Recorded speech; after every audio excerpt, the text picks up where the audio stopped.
I know a guy that's excited about this weekend is Scott Tabor, as we bring him into the fold now, former Arkansas pitcher.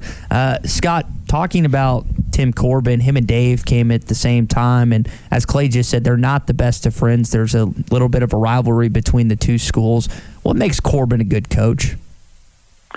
I think Corbin and Van Horn are very, very similar. If you really kind of watch the way they react with their players, the way they handle media, they're never really too high, never really too low. They're very businesslike, which is probably why they're not great friends, and Vanderbilt is always competitive. Most of the time, Vanderbilt is excellent. They're on the top.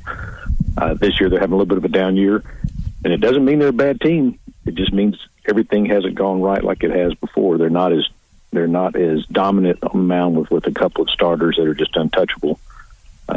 They're just a good, solid team up and down the lineup, and if they pitch well and hit well this weekend, just like the Razorbacks, the same things have to happen.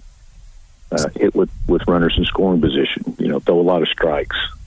So I think that's probably why, like I said, like you said, Clay, the relationship there, they're not all touchy-feely, but I guarantee you they respect each other. Scott, what do you think about the proposed move that looks like it's going to happen with Devin Futrell, who has not played and started in an SEC series all season long? It's reported by the Tennessean that he's going to be the starter tonight. 6'5" lefty that has a lot of talent for a freshman. What do you think that potential move that could happen for his first SEC experience inside of Baum-Walker Stadium? Once he gets out there, he's, freshmen now aren't freshmen like when I was a freshman. Freshmen now have played a lot of baseball, a lot of high-end baseball with travel teams and stuff coming up through high school, and they're nationally known. And, he's got the talent. It's just like Arkansas. We've got a lot of arms on there. They're phenomenal arms. They just haven't quite crossed that threshold of success yet where the coaches feel the confidence to put them out there. It's probably a good move. If they know that Arkansas does not hit lefties like they hit righties, and want to bring something a little bit different in, we won't have a lot of scouting report on it, and that's kind of a big deal.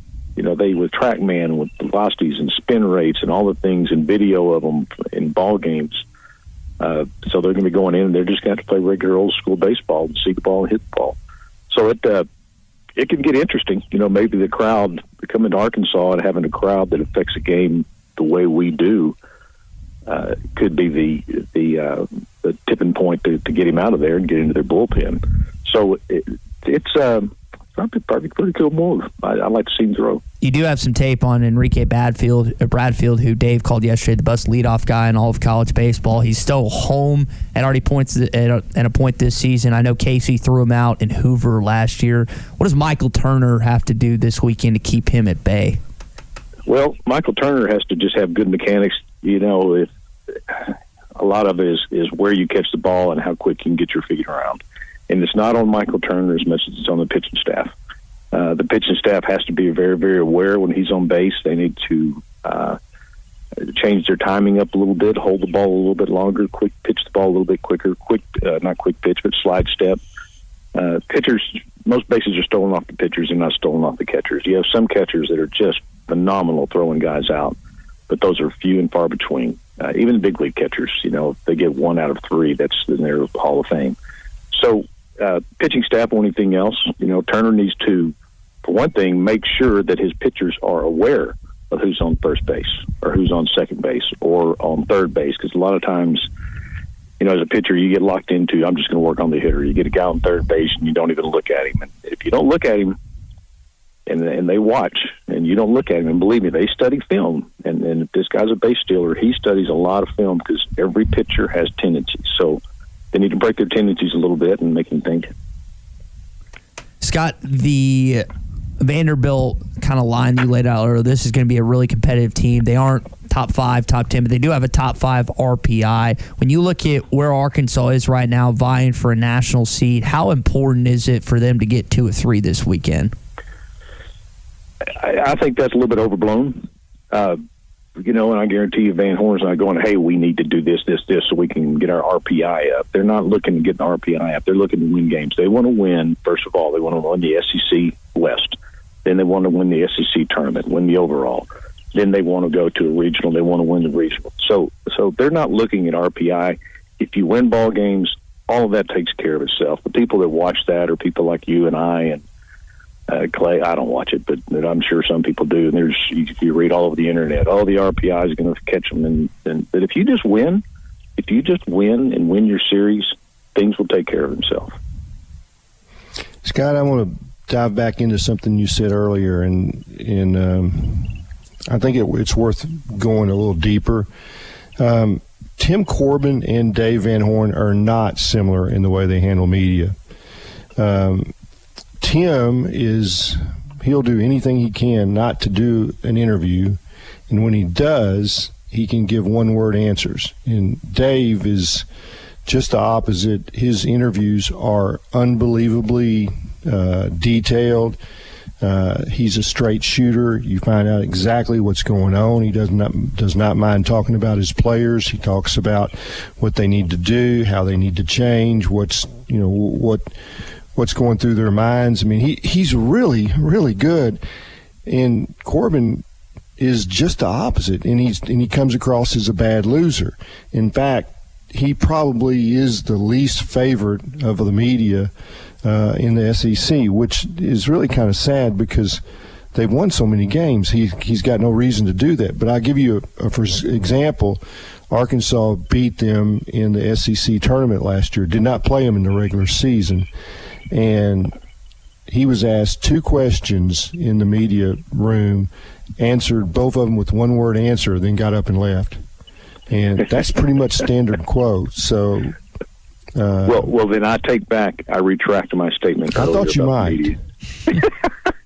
I can admit when I'm wrong. I'll just tell you what. I don't care enough. I don't care enough about him to. I don't care enough about him to watch him or Vanderbilt in general, unless they're playing Arkansas. Yeah, he's the villain and you would pay attention to that. I wouldn't.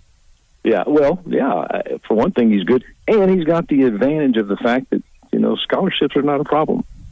You come here, you're paid for. We'll take care of you, and we're not limited to that 11.7. So I mean, it is. Just as I said, they're not close friends, and I'm not going to say they're enemies, but they are rivals, and I know that the coaches like to beat each other. That is a big part of what this weekend is. Coaches were players, and coaches are competitive. If a coach is competitive, his team will be competitive. Coaches that just are big buddies with umpires and big buddies with the coaches, and that carries over to your players. As a player, you don't want to see your coach over there being buddy before a game with the other coach, and it just takes the edge off. It's not a bad thing to have a little edge, be a little bit edgy, and then after the game, you shake hands and congratulate a competitor. So that's not a bad thing. It's not a bad thing. Kumar Rocker was kind of scuffling a little bit at this point last year, and Arkansas got him in the SEC tournament, and they had a pitch clock, and he was going over it, and you knew what was happening. When you've got a bad shoulder, you take time between pitches, don't you, Scott? When you get a bad shoulder, everything just kind of goes blank in your head because every time you throw the ball, it feels like somebody's sticking a hot rod up through your arm. So, yeah, you do take a little bit more time. Well, they started warning him between pitches that he was taking too long, and, I mean, Corbin just went crazy. I mean, he went crazy. And, I mean, that's the rule, right? 20 seconds. Yep. Yeah, it's a tough rule. I would have never had a problem with it. I couldn't wait to get the ball out of my hand. And I've seen some players that are really deliberate, and it affects the game. Hitters get antsy. It's like waiting too long over watching playing golf with somebody who just takes forever to hit a shot. Every time, it just drives you absolutely berserk. And so this series, to me, it's not Arkansas Ole Miss, it's not Arkansas LSU, but it's right there with them, and none of them are Arkansas Texas in my mind. Scott, I didn't play against Texas, you did, but just, could you compare what Arkansas Vanderbilt is to anything else that you remember in your past? Probably more A&M. You just hate Texas, and you really do have a little extra giddy up when you're going to play Texas. A&M was somebody who was always pretty good, always real good. They were nationally ranked every year. back in that time, all the Texas schools, Florida schools, Arizona, and California, they were all top shelf, and that's who you competed against. So, but A&M wasn't somebody I didn't hate them. I enjoyed pitching against them because they all had big blocky square heads and funky haircuts and guy cheerleaders, and it was kind of a fun atmosphere to go down there and play. And when they came to our place, they just kind of laid down, it seemed like. But you didn't get up for them like you would Texas, and so I think that's probably it. There was a respect there, but it was kind of a let's just go take care of business. So I'd go with A&M, from back when I played. Scott, Clay bringing up Texas, there is a recent release from D1 Baseball that has Texas playing in the Arkansas Regional. How rowdy do you think that would get if Texas, and to my knowledge, and Clay, you might have a better history of this, I don't think Texas has ever come play postseason baseball in Fayetteville. How crazy would that be if that ended up coming to fruition and you saw Texas in your regional? I think it'd be fantastic. I think, you would see a crowd like no other crowd. It wouldn't matter if it was an elimination game or just one of the very early games in it.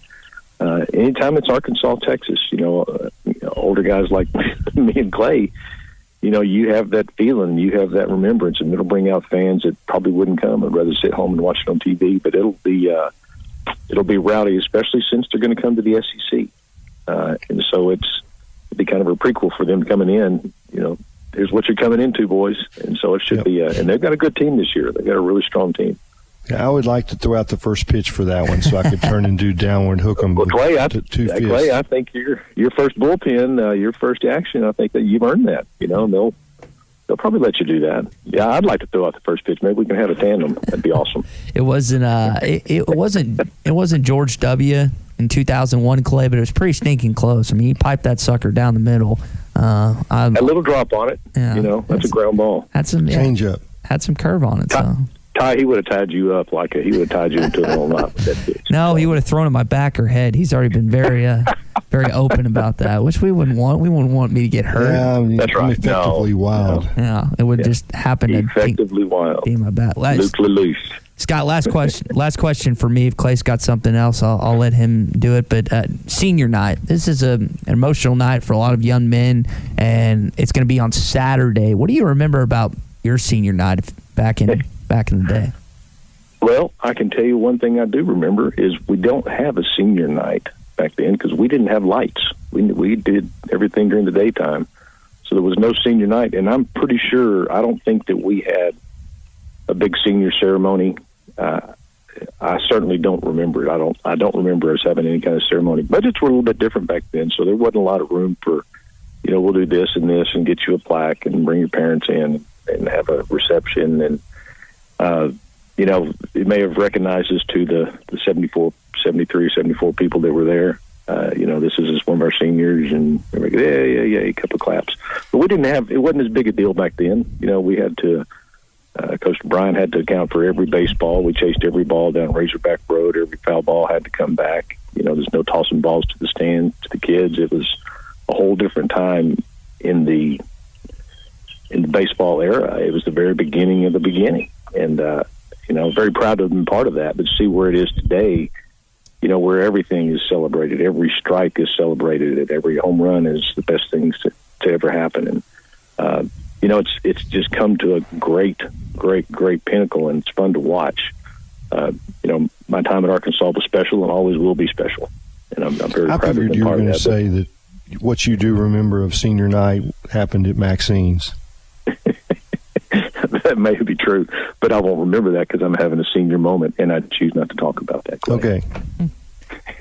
That stayed back in the clubhouse, didn't it, Scott? Yes, it did. Okay. Even though we didn't have a clubhouse. We didn't have a clubhouse back then. Yeah, different times. Well, Scott, we'll leave it there, man. Appreciate you always giving us some updates on this baseball team and their opponent, and we'll do it again next week prior to Alabama. You bet. Go Hogs after the sweep. It'll be big. Be big. Scott Tabor with us, as always, every Friday, talking some Razorback Partners at baseball. BetOnline continue to be the #1 source for all your betting needs and sports info. Find all the latest sports developments, including updated odds on the NBA playoffs, fights, and even next season's futures. And don't forget that the MLB is back as well. Who are you picking to win the World Series? BetOnline is your continued source for all your sports wagering needs, including live betting and your favorite Vegas casino and poker games. It's super easy to get started, so head to the website today or use your mobile device to join and use our promo code BELIEVE, that's BLEAV, to receive your 50% welcome bonus on your first deposit. Bet online, where the game starts.